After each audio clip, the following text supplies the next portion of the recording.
Hello everyone, you're welcome to this video. This is a continuation of the video for waec 2020. This is number 10 question. Now here we are asked to define critical angle. 10AI, define critical angle as used in optics. Okay, critical angle is simply an angle of incidence that gives a refracted angle of 90 degrees. So you can go ahead to draw this. When you have this and you have an incident angle this way, and the incident angle is equal to the critical angle if the refracted angle is 90 degrees. That's very, very important for you to note. Okay, so any angle that gives a refracted angle of 90 degrees is called the critical angle of that material. Very important. Now the next one says explain two conditions necessary for total internal reflection to occur. That's quite easy. The first condition is that light must pass from denser medium to less dense medium. Must pass from a denser medium to a less dense medium.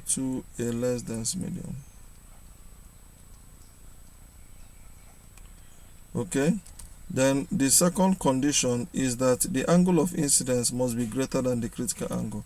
I'll just say I must be greater than C. That's the second condition. The angle of incidence must be greater than the critical angle. Very important, you know. The next one says list 3 practical applications of total internal reflection. They are very simple. Number 1 is mirage formation. Okay, so the way mirage is formed is that's total internal reflection. Another one is that fish underwater, C. Fish underwater, C by total internal reflection.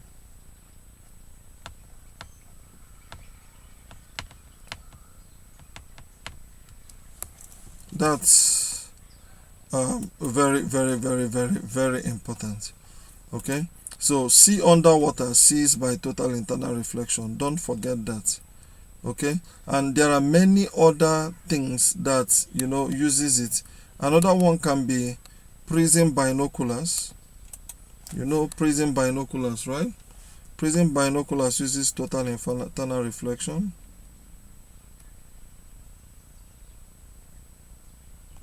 And even prism projectors uses total internal reflection. Okay, so that's by the way. The other one says we should define progressive wave. Now, a progressive wave is simply a wave that is moving, that changes position. That's very simple. Or you can say a wave that transfers energy, or a disturbance that travels through a medium and transfers energy from one source to another. That's simply that. So the most important thing for you to note about waves is that number 1 is a disturbance. Then secondly, it transfers energy and momentum. Please don't forget that. That's the most important thing to remember about that.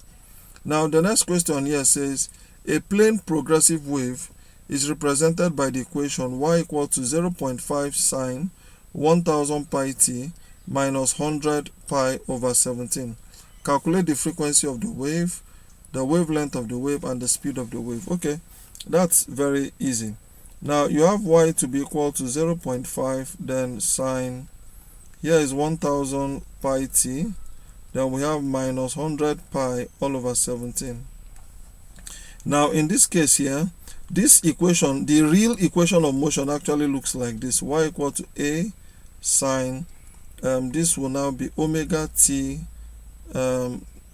there's a mistake here, this should be 100 pi x. Okay, omega t minus kx. Okay, that's the formula. Or you can simply say a sine, instead of omega you can say 2 pi ft minus, instead of this you can say 2 pi x over lambda. K is 2 pi over lambda. It's called wave number. Now if you compare these two very well, we should be able to tell what we are looking for. For example, in terms of frequency, if you compare this and this, compare everything, you can see that amplitude is 0.5. Amplitude is the value attached to sine, so it's 0.5 here. Here you can see that 2 pi ft is 1000 pi t, so that means 2 pi f is equal to 1000 as t cancels out. So your frequency is going to be 1000 over 2 pi. You see that? That's easy. You can leave the answer that way, or you can substitute the value of pi, which is 3.142. Okay, now the next one is here. If you compare this with this, you can see that 2 pi over lambda is equal to 100 pi over 17. Can you see that?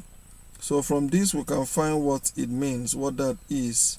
So we can simply say that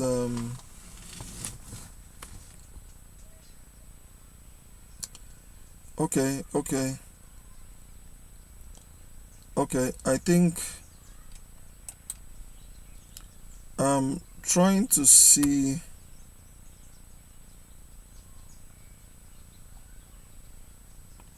Okay, that's good. So if we cross multiply here, we're going to have lambda to be equal to 2 pi times 17 divided by 100 pi. This will cancel. 2 times 17 is 34. 34 divided by 100 is 0.34. So lambda, which is the wavelength, is 0.34. So if I want to find the velocity now is going to be frequency times lambda.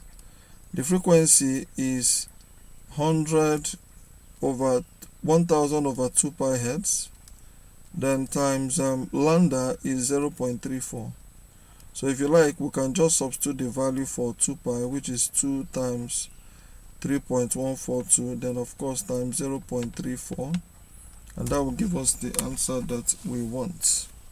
So if I say 1000 times 0.34 divided by 2 times 3.142, I get 54. So we have 54.111 meter per second. Okay, so that's the answer to that question.